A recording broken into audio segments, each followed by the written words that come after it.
दयाबेन के 3 लड़के थे, जिनमें से 2 की शादी हो चुकी थी। दयाबेन के पास दोनों लड़के और दोनों बहुएं एक ही घर में रहते थे। दयाबेन बूढ़ी हो चुकी थी और उससे कोई भी घर का काम नहीं होता था। दोनों बहुएं एक-एक टाइम का खाना दयाबेन को दे देती थी। जब दोनों बहुओं की आपस में किसी बात से लड़ाई हो जाती थी तो दयाबेन को कोई भी खाना नहीं पूछता था, तो कई बार दयाबेन भूखे पेट ही सो जाती थी। रात को जब आनंद ने अपने काम से लौट कर आता था तो कभी कभी वे माँ को खाना बनाकर दे देता था। इस तरह दोनों अपने दिन काट रहे थे। दयाबेन के पास 3 रजाई थी। 2 रजाई वे अपने बड़े बेटों को दे देती है। एक दिन दोनों बहुएं आपस में बातें कर रही होती हैं कि सासू माँ के पास एक ही रजाई है जो वे लेती हैं। जब आनंद की शादी होगी तो सासू माँ अपनी रजाई उनको दे देंगी, फिर वो खुद क्या लेंगी। तो एक बहू बोलने लगी कि ये तो बड़े मजे की बात है, बड़ा मजा आएगा देखने में। तो बड़ी बहू बोलती है कि मेरे पास एक और रजाई है। तो दूसरी बोलने लगी कि दीदी आपने तो कभी इसके बारे में बताया तक नहीं। वैसे एक बात बोलूं, मेरे पास भी एक अलग से नई रजाई बनाई हुई है। तो बड़ी बहू बोलती है कि तुमने भी हमें कहाँ बताया है। दोनों बोलती हैं कि जब आनंद भैया की शादी हो जाएगी तो हम सासू माँ को नहीं रखेंगे, वे आनंद के साथ रहेगी। थोड़े समय के बाद सबसे छोटे बेटे आनंद की भी शादी हो जाती है। आनंद अपनी पत्नी और माँ के साथ रहता है। धीरे धीरे ठंड के दिन आने शुरू हो जाते हैं। दोनों बड़ी बहुएं अपनी अपनी रजाई निकाल लेती हैं। उधर दयाबेन भी अपनी रजाई निकालती है, पर आनंद और उसकी पत्नी के पास कुछ भी नहीं होता। उनके पास ओढ़ने के लिए एक मामूली सी चादर होती है। आनंद की पत्नी रेशमा बोलती है कि ठंड तो दिन ब दिन बढ़ती जा रही है, अब हम क्या लेंगे ऊपर ओढ़ने के लिए। तो आनंद कहता है कि माँ के पास भी एक रजाई है और दोनों भाइयों के पास भी एक एक ही रजाई है। तो रेशमा कहती है कि चलो कोई बात नहीं। आनंद कहता है कि मैं एक काम करता हूँ, अपने पास हम आग जला लेते हैं, उससे हमें ठंड भी नहीं लगेगी।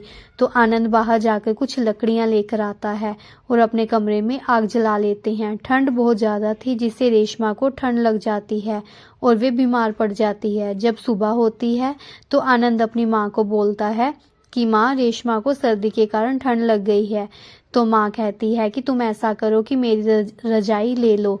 तो आनंद कहता है कि माँ आप क्या लेंगी। तो माँ कहती है कि तू मेरी चिंता मत कर, अभी रेशमा ठीक नहीं है, जाकर रजाई उसे दे दो। आनंद माँ की रजाई रेशमा को दे देता है। जब दोनों बड़ी बहुओं को पता चलता है कि रेशमा को ठंड लग गई है और वे बीमार हो गई है तो दोनों रेशमा का पता लेने रेशमा के पास आती हैं और रेशमा को बोलती हैं कि रेशमा, हमने सुना है कि तुम दोनों के पास ओढ़ने के लिए रजाई भी नहीं है। तो रेशमा कुछ नहीं बोलती। इतने में आनंद आ जाता है तो दोनों भाभी आनंद को बोलती हैं कि आनंद भैया, ये रजाई आपने नई खरीद कर लाई हैं। तो आनंद कहता है कि नहीं, ये माँ की रजाई है, रेशमा की तबीयत ठीक नहीं थी इसलिए माँ ने अपनी रजाई रेशमा को दे दी। तो दोनों भाभियां कहती हैं कि अब सासू माँ क्या लेंगी, बेचारी इतनी सर्दी में कहीं बीमार ना हो जाएं। वे बाहर बरामदे में सोती हैं इतनी ठंड में। अब सासू माँ की उम्र भी तो हो चुकी है, भगवान जाने इस गरीबी से कैसे छुटकारा होगा। और एक दूसरे की तरफ देखकर हंसने लग पड़ती हैं। आनंद और रेशमा सब कुछ देख रहे होते हैं। फिर दोनों भाभियां कहती हैं कि चलो ठीक है, हम चलते हैं, रेशमा तुम अपना ख्याल रखना। फिर दोनों चली जाती हैं और बाहर आपस में बोल रही होती हैं कि हमारे पास भी तो एक एक रजाई और भी है, पर हम क्यों दें इनको। देखना दीदी, रेशमा भी सासू माँ को रजाई नहीं देंगी।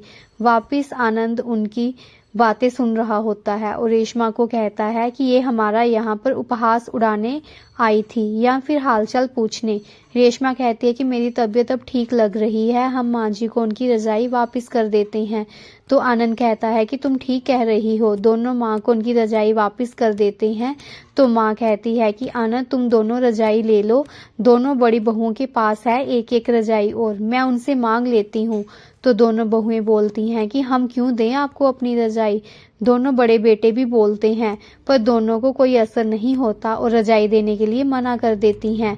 तो दयाबेन कहती है कि कोई बात नहीं, मुझे नहीं चाहिए तुम लोगों की रजाई। आनंद रेशमा को कहता है कि मुझे तो अपने दोनों बड़े भाइयों पर गुस्सा आता है कि उनके पास दो दो रजाई होने के बाद भी उन्होंने एक रजाई भी माँ को नहीं दी, कभी उनका हाल चाल तक नहीं पूछा। रेशमा कहती है कि तुम कौन सी बातें लेकर बैठ गए। आनंद कहता है कि मेरे पास थोड़े से पैसे हैं, पर उनसे तो रजाई नहीं आएगी। रेशमा कहती है कि मेरे पास भी हैं थोड़े बहुत पैसे। दयाबेन उनकी बातें सुन रही होती है और सोचती है कि मेरे दोनों बड़े बेटे और उनकी पत्नियों को मेरी फिक्र नहीं है, और आनंद और रेशमा को मेरी कितनी फिक्र है, कितना प्यार करते हैं मुझसे। दयाबेन आनंद और रेशमा के पास जाती है और बोलती है कि चलो हम नई रजाई खरीदने चलते हैं।